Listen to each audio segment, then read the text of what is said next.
وہ 3 افراد کے بارے میں جو پیچھے رہ گئے، حضرت کعب بن مالک، حضرت مرارہ ابن ربی، حضرت ہلال ابن امیہ، یہ تینوں صحابی رک گئے۔ اللہ کے رسول نے فرما دی کہ آپ کے بارے میں اللہ رب العزت خود فیصلہ فرمائیں گے، میں کچھ نہیں کر سکتا ہوں اس کے بارے میں۔ پھر اللہ کے رسول صلی اللہ علیہ وسلم نے ان کے اوپر بائیکٹ کی اعلان کر دیا کہ یہ ان کے ساتھ کوئی بات ہی نہیں کریں، ان کو کوئی دعا سلام نہ کریں۔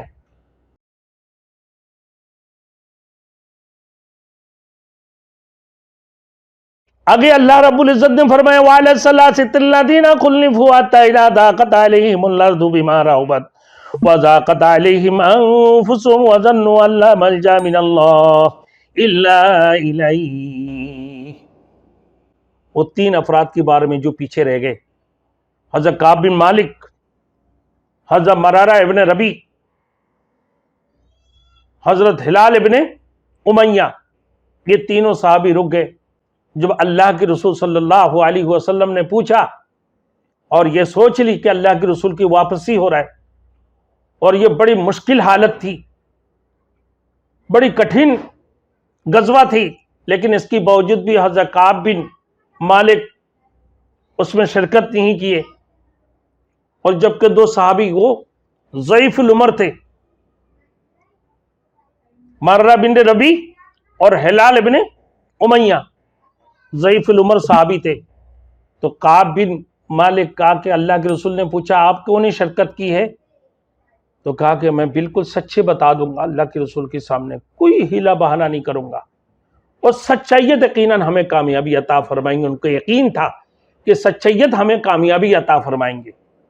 اللہ کے رسول کے سامنے جب جگہ کہ میرے سواری بھی چوڑ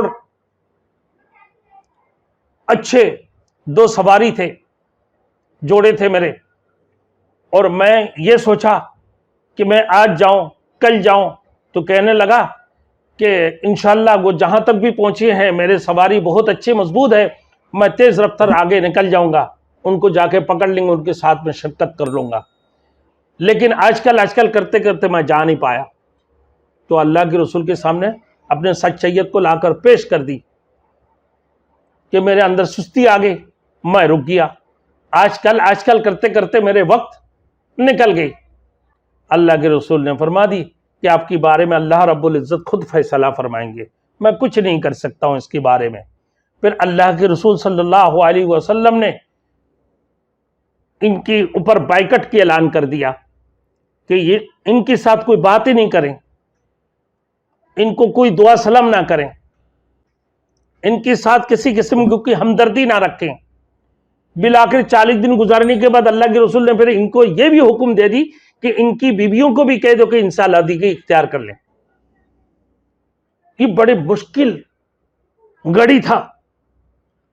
حضرت کعب بن مالک رضی اللہ تعالیٰ عنہ کہنے لگا کہ میرے لیے اتنی تنگی کی وقت تھی، اتنی گٹھن کی حالت تھی کہ کشادہ ہونے کے باوجود بھی میں بڑی تنگی کی حالت میں تھا، کیسے مشکل حالت تھی،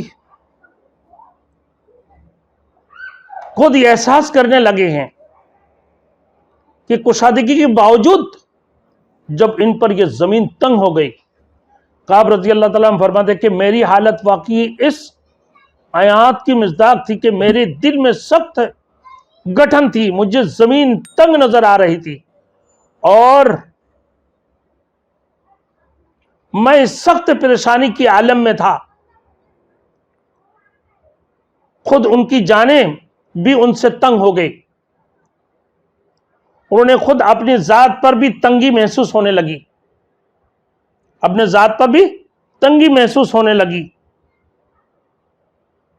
وَضَاقَتْ عَلَيْهِمْ أَنفُسُهُمْ وَظَنُّوا أَن لَّا مَلْجَأَ إِلَى اللَّهِ أَن لَّا مَلْجَأَ مِنَ اللَّهِ إِلَّا إِلَيْهِ۔ پھر وہ سمجھ کے اللہ کی سوا کوئی بھی معبود ہمارے جائے فنا نہیں ہے، ہمیں فنا دینے والا کوئی بھی نہیں ہے اللہ کی سوا، ایک مددگار صرف اللہ کی ذات ہے، ہمیں اللہ کی سوا اور کوئی معبود نہیں ہے۔ انہوں نے یہ یقین کر لی کہ اللہ کی سوا ان کے لیے کہیں کوئی جائے فنا نہیں ہے۔ ثم تاب علیہم، ثم تاب علیہم، پھر اللہ نے ان پر مہربانی کے ساتھ رجوع فرمایا تاکہ یہ لوگ بھی اپنے غلطیوں اور کوتاہیوں سے تائب ہو جائیں اور آئندہ اسے غلطی نہ کرے، اور آئندہ اسے غلطی نہ کرے۔ انہ هو التواب الرحیم، بے شک اللہ وہی ہے مہربانی کے ساتھ رجوع کرنے والا اور نہایت مہربان۔ اس نے ان لغزش کرنے والوں پر بھی اپنے مہربانی فرمائی اور انہیں معاف کر دیا۔